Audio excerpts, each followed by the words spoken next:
Hey everyone, welcome back to my channel. Today we are going to be making a wreath for the holiday season, so let's get started. First, start with your base. Then what I like to do is start with my biggest pieces of branches first, and then build upon that from there with smaller things.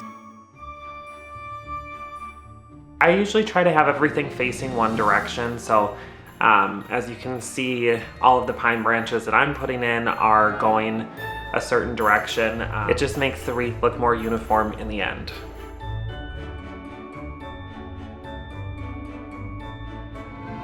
I like to mix the greens up. It gives the wreath different depth and texture, as well as gives you an opportunity to bring in different shades of green, or even blue if your pine is leaning more towards that, or your juniper.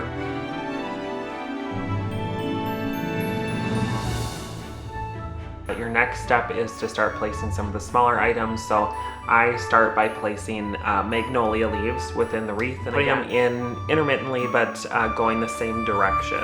Next, I'm going to come in with some pine cones.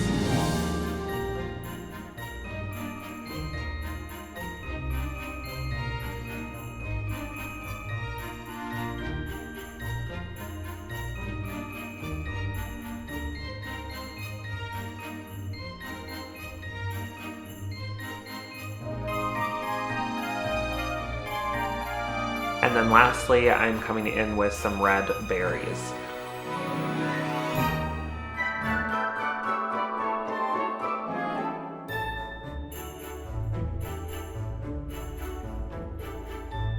And there you have it, a wreath perfect for the holiday season. If you liked this video, reminder to give it a like. If you like my channel and want to see more projects like this, remember to subscribe. And if you could, feel free to share this video with a friend or family member. I hope this project inspires you, and I'll see you next time.